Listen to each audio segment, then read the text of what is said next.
الحمد لله رب العالمين والصلاة والسلام على أشرف الأنبياء وأفضل المرسلين وأكرم العباد وعلى آله وصحبه ومن تبعهم بإحسان إلى يوم الدين وبعد. جیسا کہ احباب کو معلوم ہے کہ شوال کا ماہ مبارک شروع ہو چکا ہے اور اللہ رب العزت کے حضور دعا ہے کہ رب کائنات رمضان المبارک کے صیام کو اور عید الفطر کو قبول و منظور فرما کر ہماری بخشش کا ذریعہ بنائے. تو عام لوگ یہ یاد رکھیں کہ شوال کہتے ہیں جو رمضان المبارک کے بعد جو مہینہ آتا ہے، جو ماہ مقدس آتا ہے، اس کو شوال کہتے ہیں.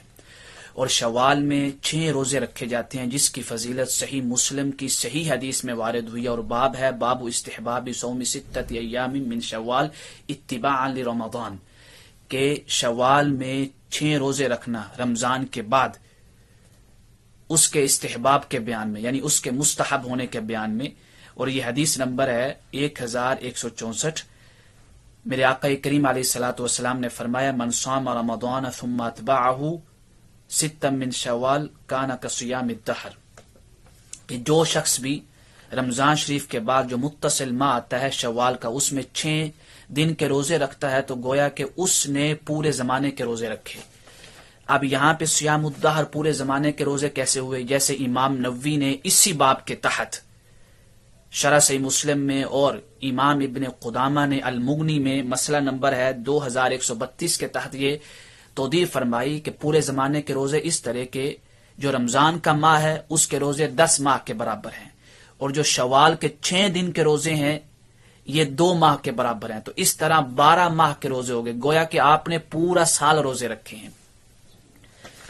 اور یہ بات بھی یاد رکھیں، ذہن میں مغالطہ نہ رہے کہ ہم نے جو صحیح مسلم کا باب کہا ہے باب استحباب صوم 6، بعض احباب حتیٰ کہ اہل علم بھی اس مغالطہ میں ہوتے ہیں کہ جیسا کہ امام مسلم نے یہ باب باندھا ہے، یعنی صحیح مسلم میں جو عناوین باب ہیں یہ امام مسلم نے باندھے ہیں. ایسا نہیں ہے، یہ امام مسلم کے علاوہ جیسے امام نووی ہیں یا قاضی عیاض ہیں یا امام قرطبی ہیں المفہم والے، اس کی تفاصیل اصول حدیث کی کتب میں انہوں نے ابواب باندھے ہیں، امام مسلم نے نہیں. پھر اس میں یہ ہے کہ یہ جو 6 دن کے روزے رکھتے ہیں شوال میں، اس کا حکم کیا ہے؟ سنت ہے. فقہاء کرام لفظ بولتے ہیں کہ مستحب اور سنت ہے.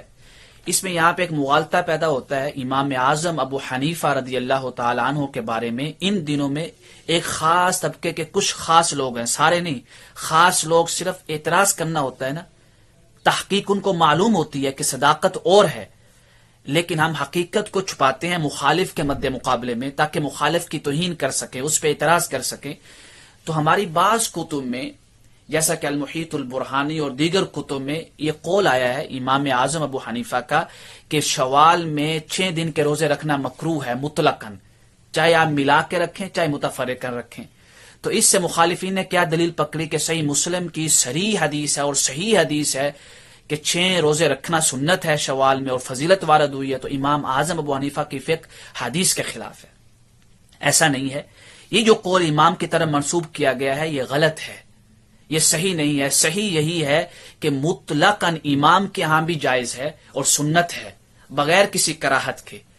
اور اس پورے مسئلے کی وضاحت علامہ ابن قطلبغہ الحنفی رحمہ اللہ نے اپنے رسالہ، ایک مستقل رسالہ لکھا اس مسئلے میں، تحریر الاقوال فی 6 من شوال، کہ اس میں صحیح قول کیا ہے. اور آپ کے جو مجموع رسائل ہیں جو چھپے ہیں دار النوادر سے، اس میں تقریباً 7ویں نمبر پہ یہ رسالہ ہے اور صفحہ نمبر اس کا ہے 378 سے شروع ہوتا ہے اور 397 پہ ختم ہوتا ہے. تو لہٰذا کوئی بھی شخص اگر امام کی طرف یہ قول منسوب کرتا ہے تو جان لے کہ امام کی طرف اس قول کی صداقت نہیں ہے، بلکہ امام کے ہاں بھی شوال کے 6 روزے مطلقاً جائز ہیں اور سنت ہیں، جیسا کہ علامہ کاسانی اور دیگر نے اور علامہ ابن عابدین نے، یعنی سب نے وضاحت کی ہے. جب مستقل رسالہ میں نے آپ کو بیان کر دیا تو معترضین اس رسالے کی طرف رجوع کریں. اب پھر یہ سوال ہوگا کہ کب رکھیں گے؟ تو یوم الفطر جو عید کا دن ہے اس کے بعد، یعنی عید الفطر کے دن روزہ نہیں رکھیں گے کیونکہ حدیث مبارکہ میں ممانعت آئی ہے. تو یوم الفطر یعنی عید کے دوسرے دن سے لے کے شوال کے ختم ہونے تک آپ کسی بھی 6 دنوں میں روزے رکھ سکتے ہیں.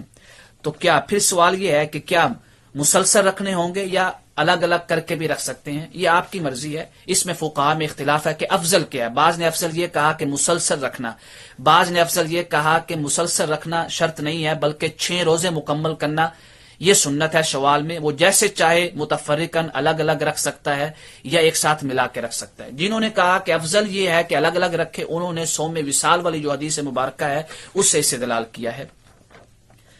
پھر یہ ہے کہ اگر کوئی شوال کے روزے، مثلا شوال کے 6 دنوں کے روزے ہیں، اگر ان میں سے ایک روزہ رکھا اور جان بوجھ کے توڑ دیا یا جماع ہم بستری کر بیٹھا تو کیا کفارہ دے گا؟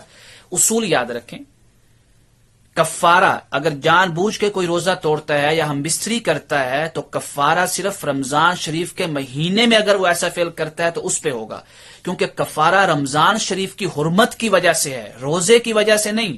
رمضان شریف کی حرمت کی وجہ سے، روزے کی وجہ سے تو قضا ہے۔ تو لہذا شوال کے کسی بھی روزے کو اگر وہ جان بوجھ کے توڑ دیتا ہے یا ہم بستری کر بیٹھتا ہے تو کفارہ نہیں دے گا، بلکہ صرف اس روزے کی قضا کرے گا، کیونکہ اس نے شروع کر لیا ہے۔ تو حناف کے یہاں جب وہ عمل شروع ہوگا اور اس کو باطل کرنا تو گویا اس کی قضا لازم آئے گی۔ اور یہ اصول بھی یاد رکھیں کہ اگر رمضان کے روزوں کی کوئی قضا کر رہا ہے رمضان شریف کے بعد، اور روزوں کی قضا کے دوران اگر کوئی جان بوجھ کے روزہ توڑ دیتا ہے یا ہم بستری کر لیتا ہے، رمضان کے روزوں کی قضا میں بھی اس میں بھی کفارہ نہیں ہے، کیونکہ وہ رمضان کے بعد اس نے یہ فعل کیا ہے۔ اور یہ جو رائے منسوب کی گئی امام اعظم ابو حنیفہ کی طرف، اصول یاد رکھیں ائمہ کا، اس ائمہ حدیث کا، فقہا کا، سب کا اصول ہے کہ جب بھی کوئی شخص کسی کی طرف رائے منسوب کرتا ہے تو آپ اس پہ اعتبار نہ کریں، اس نے صرف آپ کو رائے بتا دی ہے، اب جس کی طرف رائے منسوب کی گئی ہے ان کی کتب کا جا کے مطالعہ کریں، کیا ان کی کتب میں ایسا ہے یا نہیں۔ ہمارے یہاں اصل تشدد کا سبب کیا ہے کہ ہم اپنے کسی عالم کی یا ایسے شخص کی جس کے ہم معتقد ہوتے ہیں، اگر اس نے کسی کی طرف بات منسوب کر دی تو آنکھیں بند کر کے ہم اس کی بات کو مان لیتے ہیں کہ ہاں اس نے کہا ہوگا۔ اللہ تعالیٰ کے اس کی بڑی گرفت ہوگی۔ جس کی طرف بات منسوب کی گئی ہے یا اس کی وضاحت اس سے خود طلب کریں یا اگر اس کی کتب ہیں تو ان کی کتب میں جا کے پڑھیں۔ تو امام اعظم ابو حنیفہ کی طرف مکروہ والا جو قول ہے یہ بعض ائمہ نے بھی منسوب کیا، جیسے امام نووی نے شرح صحیح مسلم میں مطلقاً کراہت کا قول منسوب کر دیا، حالانکہ یہ صحیح نہیں ہے۔ جب آپ ہماری کتب کا مطالعہ کریں گے حناف کا تو اس میں یہ قول نہیں پائیں گے۔ ہماری بعض کتب میں بھی مطلقاً جو کراہت کا قول ہے وہ غلطی کی بنیاد پہ ہے، صحیح سند کے ساتھ ثابت نہیں ہے اور صحیح قول نہیں ہے، جس کو ثابت علامہ ابن قطلبہ الحنفی نے کیا ہے اپنے رسالے میں تحریر الاقوال میں، جو ہم ذکر کر چکے ہیں۔ تو لہذا اصول بنا لیں، جب بھی کسی کی طرف رائے منسوب کی جائے تو اپنے شخص کی بات، اپنے جو معتقد جس کے آپ معتقد ہیں اس پہ اعتبار مت کریں، بلکہ اس کی اصل کتب کا مطالعہ کریں جس کی طرف رائے منسوب ہے کہ کیا وہاں پہ ایسے ہے یا نہیں۔ اگر ہم یہ اصول اپنا لیں تو بہت سے تشددات اور تعصبات اور اناد اور دشمنیاں اور عداوتیں اور نفرتیں ختم ہو جائیں۔ تو لہذا یہ شوال کے بارے میں کچھ احکام تھے۔ امام اعظم ابو حنیفہ کے ہاں بھی سنت ہے مطلقاً بغیر کسی کراہت کے، لیکن یوم الفطر عید الفطر کے دن کے بعد روزے رکھیں گے۔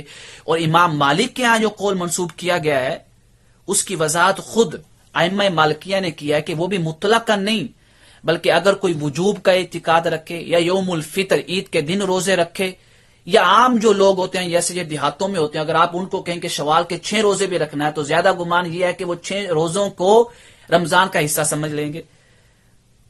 تو ابن رشد نے بدایت المجتہد میں امام مالک کے قول کی بھی جو ہے تطبیق کیا۔ وہ کہتے ہیں ایک وجہ یہ بھی ہو سکتی ہے کہ یہ حدیث ان تک نہ پہنچی ہو یا حدیث پہنچی ہو لیکن وہ صحیح نہ ہو، اس بنیاد پہ انہوں نے یہ قول کر دیا، اور یہی تعویل جو ہے توجیہ جو ہے زیادہ احسن ہے۔ تو امام مالک کے بارے میں بھی حسن ظن رکھیں، کوئی یہ نہ کہے کہ انہوں نے پھر حدیث کی مخالفت کی، نہیں۔ حدیث کی مخالفت ایک الگ چیز ہوتی ہے، حدیث کی تعویل اور حدیث کے مد مقابل کسی اور حدیث پہ عمل کرنا ایک الگ چیز ہے۔ اللہ رب العزت کے حضور دعا ہے کہ رب کائنات ہمیں اصول انصاف اپنانے کی توفیق عطا فرمائے۔ واللہ تعالی اعلم بالصواب۔